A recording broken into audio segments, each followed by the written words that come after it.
출애굽기 1장 1절에서 17절 말씀입니다.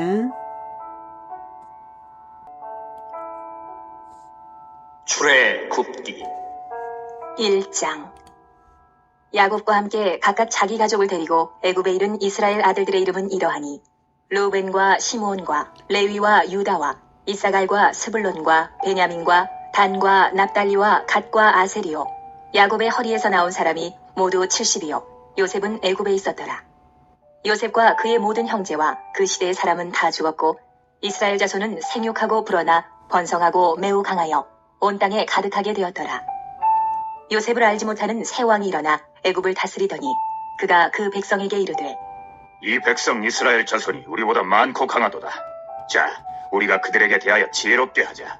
두렵건대 그들이 더 많게 되면 전쟁이 일어날 때에 우리 대적과 합하여 우리와 싸우고 이 땅에서 나갈까 하노라. 하고 감독들을 그들 위에 세우고 그들에게 무거운 짐을 지워 괴롭게 하여 그들에게 바로를 위하여 국고성 비돔과 라암셋을 건축하게 하니라. 그러나 학대를 받을수록 더욱 번성하여 퍼져나가니 애굽 사람이 이스라엘 자손으로 말미암아 근심하여 이스라엘 자손에게 일을 엄하게 시켜 어려운 노동으로 그들의 생활을 괴롭게 하니 곧 흙 이기기와 벽돌 굽기와 농사의 여러 가지 일이라. 그 시키는 일이 모두 엄하였더라. 애굽 왕이 히브리 산파 십부라라 하는 사람과 부하라 하는 사람에게 말하여 이르되 너희는 히브리 여인을 위하여 해산을 도울 때에 그 자리를 살펴서 아들이거든 그를 죽이고 딸이거든 살려두라. 그러나 산파들이 하나님을 두려워하여 애굽 왕의 명령을 어기고 남자 아기들을 살린지라. 사랑하는 형제 여러분, 7월 18일 토요일 제주 예수제자교회 새벽 묵상에 오신 것을 환영합니다. 어제까지 창세기 연속 강해를 마쳤고 오늘부터 들어가는 출애굽기는 이스라엘의 국가의 역사이고 창세기의 후속편입니다. 창세기의 등장인물들이 한 가문이었다면 출애굽기의 등장인물들은 한 민족으로 확장되었습니다. 한 가문이었던 규모가 400년 동안 인구가 불어나서 큰 민족이 되었습니다. 창세기가 가정교회 단계라면 출애굽기는 국가교회 단계를 보여줍니다. 창세기의 끝과 출애굽기의 시작 사이에는 약 400년의 시간이 흘렀어요. 제가 평신도였을 때에 어떤 분에게 이런 질문을 한 적이 있습니다. 창세기와 출애굽기 사이에는 400년의 공백이 있는데요. 선지자도 그 사이에 없고 하나님이 일하신 기록도 없는데 그 기간에 하나님은 구속사의 일을 하셨나요? 안 하셨나요? 구속사란 쉽게 말해 인류 구원의 역사입니다. 하나님의 구원은 역사 속에서 진행되고 완성되는 것이라서 구속사라고 합니다. 에덴에서 여자의 후손이 마귀의 머리를 밟을 것을 선언하신 후에 그 선언을 성취하시기 위해 일하시는 과정이 바로 구속사입니다. 이 400년 침묵기에 창세기와 출애굽기 사이의 침묵기에요. 하나님은 구속사의 일을 하셨을까요? 안 하셨을까요? 일을 하셨습니다. 중요한 일을 하셨습니다. 바로 인구 번성입니다. 인구 번성은 아브라함에게 언약한 중요 사항이었죠. 출애굽기의 첫머리는 그 언약을 하나님이 이행하셨다는 것을 확인시키면서 출발하는 것입니다.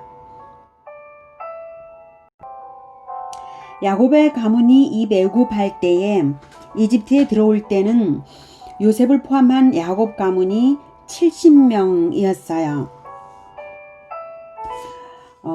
5절 야곱의 허리에서 나온 사람이 모두 70이요 요셉은 애굽에 있었더라. 그 후 이제 400년이 지나 그 사이에 하나님이 복 주셔서 이스라엘 민족이 아주 번성했죠. 7절 이스라엘 자손은 생육하고 불어나 번성하고 매우 강하여 온 땅에 가득하게 되었더라. 어느 정도 불어났는가 하면 출애굽 후에 인구조사를 해보니까 약 200만 명이나 불어났습니다. 민수기 1장 45절 46절 이같이 이스라엘 자손이 그 조상의 가문을 따라 20세 이상으로 싸움에 나갈 만한 이스라엘 자손이 다 계수되었으니 계수된 자의 총계는 60만 3,550명이었더라. 당시 인구조사는 20세 이상 군인이 될 남자만 세웠기 때문에 여자와 유아와 노약자를 다 포함한다면 약 200만 명임을 짐작할 수 있습니다. 이렇게 번성시키려는 게 바로 하나님의 계획이었습니다. 아브라함에게 창세기 15장에서 예언하신 대로 하셨죠. 창세기 15장 5절 그를 이끌고 밖으로 나가 이르시되 하늘을 우러러 뭇별을 셀 수 있나 보라. 또 그에게 이르시되 네 자손이 이와 같으리라. 하나님은 반드시 말씀하신 대로 이루시는 분이십니다. 그러니 출애굽도 반드시 이루실 것입니다. 그런데 애굽 왕 바로는 이스라엘을 노예로 만들어버렸고 200만 명의 노예들이 반역을 일으켜서 탈출할까 걱정합니다. 우리와 싸우고 이 땅에서 나갈까 하노라 하죠. 절대로 내보내지 않을 심산이에요. 이 애굽 왕 바로는 요셉을 총리로 세운 그 바로는 아닙니다. 바로 즉 파라오는 사람 이름이 아니라 지금 같으면 대통령, 수상과 같은 직함입니다.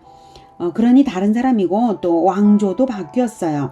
그래서 과거 요셉 총리 시절에 다른 왕조의 다른 바로는 요셉의 공로를 높이 사서 이스라엘을 국빈으로 초대하고 우대해 주었는데 이제는 요셉의 공로는 무시하고 마는 것이죠. 자기들은 요셉의 공로로 일으킨 부강함을 여전히 누리고 있으면서 말입니다. 더욱이 이스라엘 민족이 애굽 경제를 떠받치는 중요한 기둥이었으니 하나님과 이스라엘에 감사를 해야 하는 것이죠. 그런데 이스라엘을 억압하기 시작했습니다. 자, 이런 상황에서 이스라엘은 정말 출애굽을 할 수 있을까요? 어떻게 200만 명의 노예가 일시에 해방될 수 있겠냐고 하겠죠. 그러나 하나님의 계획 속에 출애굽이 있으니 출애굽은 반드시 될 일인 것입니다. 인구 번성을 언약하신 후 성취하신 것처럼 출애굽 역시 아브라함에게 예언하신 대로 성취하십니다. 그 예언을 확인하고 넘어갈게요. 창세기 15장 13, 14절 여호와께서 아브라함에게 이르시되 너는 반드시 알라 내 자손이 이방에서 객이 되어 그들을 섬기겠고 그들은 400년 동안 내 자손을 괴롭히리니 그들이 섬기는 나라를 내가 징벌할지며 그 후에 내 자손이 큰 재물을 이끌고 나오리라. 정말로 약 700년 전에 주신 이 예언대로 이스라엘 인구가 뭇별처럼 많아졌죠. 그리고 이방에서 400년도 지났죠. 그러면 정말로 큰 재물을 이끌고 나오리라 하신 대로 어떻게 출애굽을 할지 그 역사를 출애굽기가 보여줄 것입니다. 바로가 이스라엘의 인구 증가를 방해하려고 여러 가지 악정을 펼칩니다. 바로의 이스라엘 인구 억제 정책이 4단계로 진행이 되는데요. 1단계는 고된 건축 노동입니다. 2단계는 노동 강도 강화 및 농사일 추가였습니다. 출애굽기 1장 11절 감독들을 그들 위에 세우고 그들에게 무거운 짐을 지워 괴롭게 하여 그들에게 바로를 위하여 국고성 비돔과 람셋을 건축하게 하니라. 이것이 1단계 억압 정책이죠. 그런데 오히려 인구는 더욱 번성했어요. 12절 그러나 학대를 받을수록 더욱 번성하여 퍼져나가니 애굽 사람이 이스라엘 자손으로 말미암아 근심했습니다. 하나님이 하시는 일은 막을 수가 없으니 그런 것이죠. 그런데도 바로는 2단계 억압 정책 들어갑니다. 14절 어려운 노동으로 그들의 생활을 괴롭게 하니 곧 흙이기기와 벽돌 굽기와 농사의 여러 가지 일이라 그 시키는 일이 모두 엄하였더라. 이것이 2단계 억압입니다. 목축업을 하는 이스라엘이 요셉 시대 때부터 바로의 목축업을 맡아 해오고 있었는데요. 그 일 이외에 건축 노동에 동원되고도 또 노동 강도를 더욱 강화시키고 또 농사일까지 추가로 얹은 것입니다. 그런데다가 세 번째 정책을 동시에 들어가는데요. 인구 억제 정책이라기보다는 인구 말살 정책입니다. 태어나는 모든 히브리 남자 아기들을 다 죽일 계획을 했습니다. 남자 아기들을 다 죽이면 마침내는 이스라엘은 멸족되겠죠. 극악무도한 계획이었습니다. 출애굽기 1장 15, 16절 애굽 왕이 히브리 산파 십부라라 하는 사람과 부하라 하는 사람에게 말하여 이르되 너희는 히브리 여인을 위하여 해산을 도울 때에 그 자리를 살펴서 아들이거든 그를 죽이고 딸이거든 살려두라. 히브리는 이스라엘 민족을 말하고요. 산파는 출산 조력 전문가들인데 아마도 십부라와 부하는 출산 전문가 조직의 지도자적인 사람들이었을 것입니다. 단 2명의 개인들이 그 많은 조산 노동을 할 수는 없었을 테니까요. 바로는 히브리 남아 살해 명령을 산파 조직에게 명하여 조직적으로 실행시키려고 한 것입니다. 여러분, 바로가 행하는 것이 인간이 할 짓인가요? 마귀가 할 짓인가요? 바로는 이스라엘 민족의 인구를 억제해야만 한다는 일념에 사로잡혔습니다. 두려움과 탐심에 사로잡혀서 마음에 마귀가 떠올려주는 대로 아무 저항 없이 마귀에게 복종하고 있는 것입니다. 이것이 영적으로 완전히 죽어있는 증거입니다. 하나님과 연결된 신라 같은 끈 하나 없고 마귀의 소원대로 여지없이 행하는 마귀의 종입니다. 마귀의 소원이 무엇일까요? 마귀의 소원은 이스라엘의 모든 남자아기들을 죽이는 것입니다. 왜일까요? 에덴에서 첫 범죄를 교사한 후에 하나님의 판결에 여자의 후손이 마귀의 머리를 밟을 것이라고 선포되었기 때문에 마귀는 그 이스라엘 여자의 후손인 왕 그리스도가 태어나지 못하도록 아예 신생 남아 전체를 몰살하려는 것입니다. 바로는 인식을 했든 안 했든 마귀가 조종하는 대로 지금 복종하고 있는 것입니다. 마귀가 그리스도의 탄생을 막기 위해 역사 속에서 몰살을 시도했던 일은 더 있었습니다. 그중 아기 예수 탄생 소식을 동방 박사들이 예루살렘에 전했을 때에 헤롯 왕이 베들레헴 인근 남자 아기들을 2살 아래로 모두 학살했던 사건이 유명하죠. 헤롯 왕도 바로와 마찬가지로 마귀가 떠올려주는 대로 탐욕과 권력욕으로 마음을 가득 채우고 있었기에 마귀가 떠올려주는 명령에 복종하는 마귀의 종이었습니다. 나쁜 생각이 떠오를 때 저항 없이 그 생각에 빠져들고 있다면 그 사람은 자기가 인식하든 못하든 마귀에게 복종하는 것입니다. 작든 크든 나쁜 생각이 떠오르는 순간에 마귀를 대적하십시오. 성경은 단순하고 강력한 비결을 알려줍니다.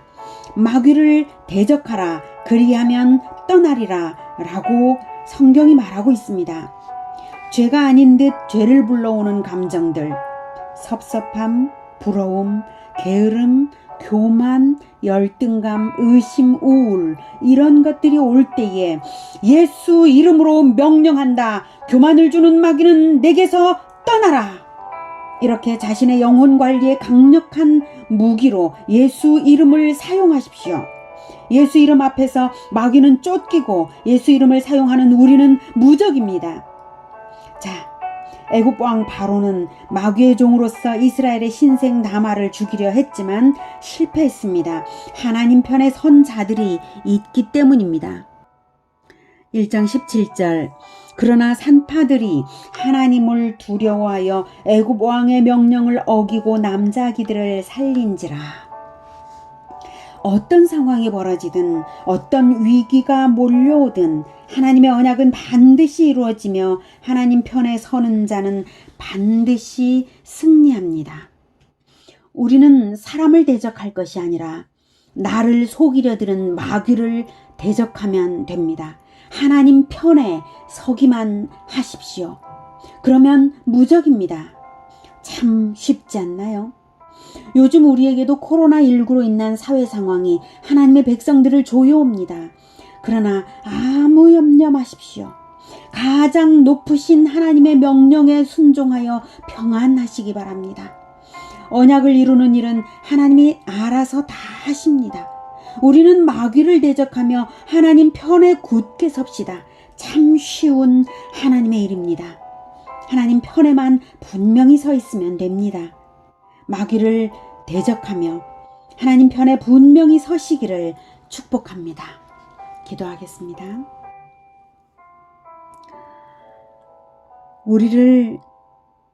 하나님의 백성인 우리를 편들어 주시는 하나님, 우리는 하나님 편입니다. 그리고 하나님께서 약속하신 그 언약을 반드시 이루실 것을 믿습니다. 새하늘과 새 땅을 주실 것, 그리고 예수님께서 다시 오실 것, 그리고 아무도 셀 수 없는 수의 백성으로 하나님의 나라가 이루어질 것을 믿습니다. 이 모든 것이 이루어지기까지 하나님께서 다 일하고 계시오니 우리는 오직 평안한 마음으로 마귀를 대적하며 마귀가 내 영혼을 침범하지 못하도록 예수 이름으로 대적하며 하나님 편에 굳건하게 서고자 합니다. 우리를 붙들어 늘 하나님 가까이로 이끌어 주시옵소서. 우리가 하나님 편에만 서겠습니다. 예수님의 이름으로 기도드립니다. 아멘. 이어지는 시간은 개인 기도 시간입니다.